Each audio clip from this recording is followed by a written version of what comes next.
Hello and a very warm welcome to Central Key for our latest back page feature. I'm Gregor Kyle and of course this is Hugh Keevins now.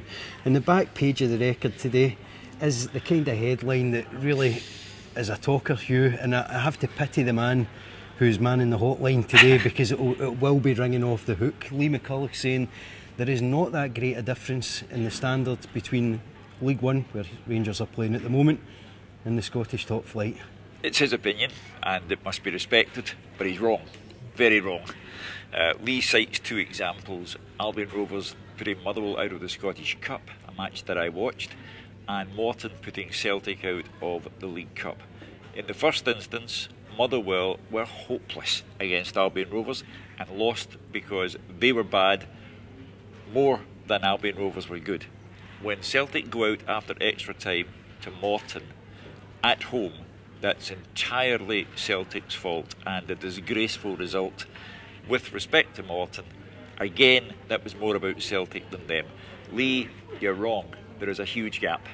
We also saw a result last season in the Cup as well, in the Scottish Cup, where a Dundee side rooted at the bottom of the Scottish top flight took on a Morton side that were flying high at the time and got absolutely hammered 5-1. I mean, it's been proven pretty consistently over the years that there is a big gap, especially when in League One the players are part-time, they're getting the opportunity to train with each other maybe twice a week.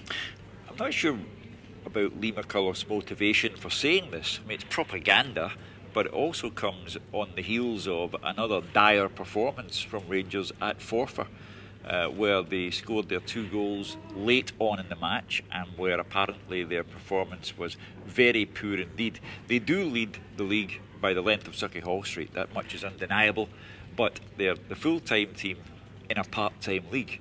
So for Lee McCulloch to come out with this at this particular time, I don't think it does Rangers many favours.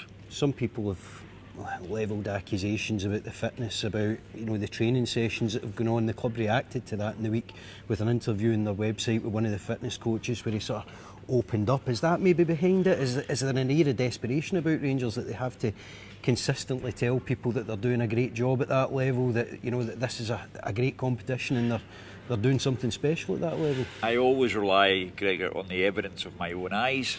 And my opinion, like your opinion and Lee McCulloch's opinion, is non-negotiable.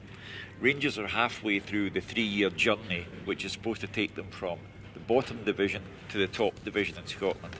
At the halfway stage, they do not look impressive. The squad does not look impressive. There's still turmoil behind the scenes. And were I a Rangers supporter, I'd be disappointed that the last year and a half has largely been wasted.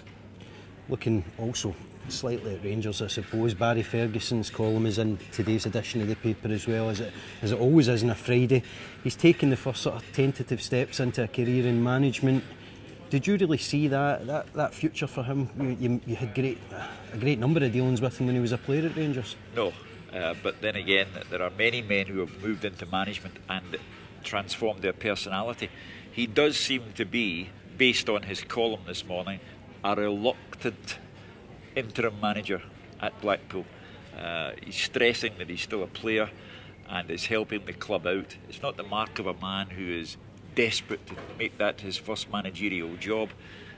Good luck to him, but he does move in strange ways where this is concerned. He's very much a reluctant manager.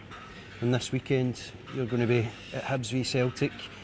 Another big chance for Terry Butcher to sort of just give a little sign that this team's moving in the right direction. He is a man that gets his teams up for these sort of big matches as well. A bit too much to ask for a result this weekend, though, do you think? Well, I thought he topped it up beautifully. His stuff yesterday about the circus and getting the mallet out and having a test of strength and roll up. I thought it was wonderful advertising. We could do with more Terry Butchers in our game because the league is not exciting people. And it's not exciting the Celtic supporters, even though their team is running away with it. So Terry did a fantastic job in the PR sense. He's got problems at the weekend with the injury and suspension. I don't believe they can be the first team to beat Celtic this season, but stranger things have happened. I do hope that Celtic let the fans see Stefan Johansson in midfield. It'll be very interesting up front because Anthony Stokes is suspended after his ridiculous sending off last weekend. So the infamous Pukki and Baldi may get a chance to shine, but as ever, the number one man at Easter Road, before a ball is kicked, before the referee's blown his whistle, is Chris Commons. Of course he is now, probably the outstanding player of the season for Celtic as well. We'll be covering that match in our live blog this weekend at dailyrecord.co.uk. Don't forget to read all the headlines in today's paper, and of course tomorrow's hotline should be interesting reading. But for myself and Hugh, thanks very much.